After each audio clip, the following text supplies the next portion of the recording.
everyone, this is Gail Julie Makes. I hope you're all well and I hope you're going to get some crafting time in this week. So I'm in quite early this morning in the craft room. So what I decided to do, I've been wanting to do this for quite a long time now, is to just kind of go through some of my old gel prints onto like deli paper, or it's like baking paper really. And just go test some of them up and have a go at making a big sort of 12 by 12 collage. So I'll just show you the ones that I've pulled out. These are from a long time ago now, again, probably about 2 years ago, possibly more. So there's that one, there's that one. So they're all different colour schemes, but you know, I'm planning on kind of like quite a bit of this is going to be fading into the background anyway, because I'm going to do multiple layers. So I really like this area here. And then I've just got some, this is done on tracing paper. These are more recent ones. I may not use all these today. And this one here is just some stamping off from an embossing folder that I had. Okay, so the first thing we're going to do then is we're going to start tearing up those gel printed sheets.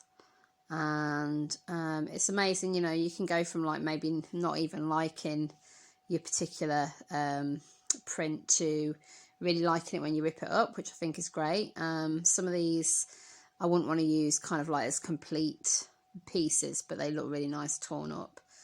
And so I'm just going for a few different colours really, and some of the nice patterned areas. And these are going to be just stuck to my 12 by 12. This is 200 GSM paper that I'm using. So, you know, won't take a lot of water, but I'm going to be laying down matte medium on this to help me glue down the sheets, but also to provide like a base for adding my colour and then wiping it off. So matte medium's great for this purpose. So I'm using my Stamperia decoupage brush and that Galleria matte medium, which is really runny. I was thinking about using the Dina Wakley soft gloss gel medium, but it's a bit thicker, so I thought no, let's go with the Galleria. So I'm just laying some of that down all over that sheet so I can then start sticking on my collaged papers. Like I say, it's baking paper and tracing paper that these particular prints are on. So I'm putting matte medium underneath the pieces and also over the top. Now this piece today is inspired by Niamh Baly. She's got her own YouTube channel, and also she posts on Instagram really frequently. I'll put a link to her channel below. I love watching her work. She quite often, if she's having a day where she's struggling, you know, or she's kind of not sure what to do, she will just come into her art room and just literally lay down some of these style collage papers. Or she's a very big fan of Dina Wakley, so she'll lay down sort of like her, you know, collage papers, and she will just start building up layers until she knows what she's doing or until she gets inspiration. So I very much just wanted to have a go at this today. I needed to do something that was a bit more freeing really, and a bit just not quite so, you know, process driven or not quite so experimental on the gel plate, that sort of thing. But I did want to use some gel printing papers. So this was quite therapeutic for me today when I did this. Again, I wasn't thinking too much. I was just putting those papers anywhere, and I wasn't sure what the end result was going to look like at all. Okay, so now I've dried this sheet off. Once I've laid it all down, I've dried it, and then I'm bringing in some acrylics. So I've got some from the Amsterdam series. I've got, I can't remember what makes they are, but they're just, you know, generally quite cheap acrylics from like craft stores. So I'm using the colours. I've got my pink, I'm going in with now. So what I've done is I've spritzed some water onto this, because obviously it's not fluid acrylic, but I wanted it to be quite thin. So I've spritzed water onto the bits of the acrylic that I've put down, and then I'm moving it around with a palette knife. And because I've got the matte medium in the background, it means I can go in with a stencil and a baby wipe and rub away some of that particular paint. If I'd not laid anything down, like no gesso or matte medium, then it would be really hard to do this, because the acrylic would just soak into the paper. So you need that layer that you can work on. So before I dry this layer off, I decided to go in with the yellow Amsterdam acrylic, and I didn't water this one down at all. I wanted it to be like thicker and a bit more painterly, if that makes sense. And it does give you a different effect when you're doing your stenciling. So it's not quite the actual little shapes aren't quite as pronounced, but it gives you something a little bit different. Now this is dried again. So what I'm doing now is I'm going in with, this is a Lagoon colour, Lagoon acrylic. And I'll put a description of all the items below. And I am adding water to each of these blobs, and then I decide to go in with my finger to move it around. I like the fact that obviously going over the yellow, I'm getting some greens coming through as well, so I'm getting extra colour coming through, which is nice. It doesn't really go muddy, but that's because I've dried it in between. So if I just put all this on in one go, it would probably go a little bit muddy, but just dry in between your layers. And then again, I'm doing that baby wipe technique where I'm wiping away and wiping areas of the paint off through the stencil. So I'm just using mark making stencils really. This is one by, I can't remember the name of the artist, but it's a stencil girl stencil. I don't know the name of the first stencil that I used. I got that in a set that I bought off someone. I just don't know who it's by. Then I was going in with some fluid acrylics. So this is by Finnabair. It's the Art Alchemy series. This was violet. And I spritzed a bit of this. The thing that I like about the fluid acrylic is it reminds me of alcohol ink, in how it sort of splurges out when you spray, in this case, water on it.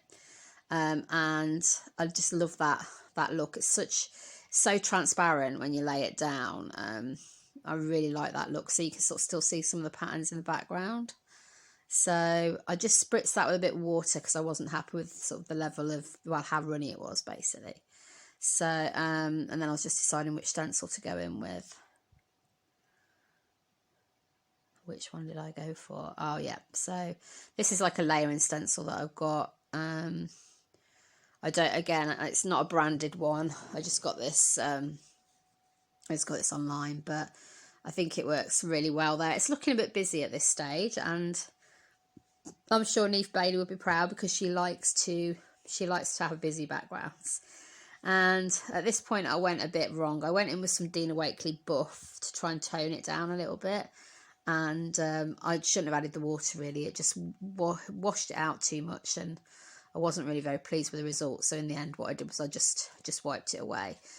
And you can still have that original colour coming through because, like I say, I've dried in between each layer. Okay, so now I'm going in with a little bit of white acrylic. I couldn't find my big tube of white acrylic, which was really annoying. So I'm just going in with a little bit. And again, I'm going to do some more mark making with the stencil and the baby wipe. And I was quite happy with how this turned out in the end. So it wasn't quite what I was going for, but I think in hindsight I probably should have just dabbed the acrylic paint through the stencil, but you know, it is what it is, and I was happy with it in the end. I just wanted to get that harsh line out that bottom left area there. And then I decided to come in with some black Amsterdam acrylic, which I watered down a little bit just to get some text in there as well. I really wanted some text in this particular piece. So that is a Carabelle Studio stencil. And again, I bought that Finnabair Violet back in as well, just to sort of give you a lighter tone. And here I was adding some more the top right there. I wanted to do this to sort of balance it out a bit more, but in the end I'm not really happy with the results, so I end up rubbing away the top right hand side just to get that colour back through because it just looked too muddy. And then this is a piece of rice paper with one of my own drawings on. I do like to add my own rice paper drawings over the top of collages, and so I'm just using the matte medium again underneath, and then I'll pour that over the top and like blend that in as well. It does dry fairly clear. Well, it makes the rice paper disappear into the background really, so you've got that, you're mainly focusing on the face. My cat's snoring in the background, I don't know if you can hear her. I'm boring her obviously. Okay, so yeah, I'm just finishing off there. As you can see, some of the background is starting to show through. Now, final details I wanted to add were, I'm going in with a Stabilo All pencil, that's ALL, and that is water soluble. So I wanted to make sure my rice paper drawing was with a permanent pen, so I used the Jane Davenport quill to draw the actual face. So when you laid the matte medium over the top to stick it, it doesn't affect it in the slightest. So this bit here is me just adding you know, a bit of shading around the edge of the hairline there, and I just wanted to make sure that that kind of that halo effect of the rice paper disappeared. Basically, I didn't want, you know, I wanted the hair to be the edge. So yeah, so I've gone in and I've kind of drawn on with that pencil and then watered it down with some water on a paintbrush.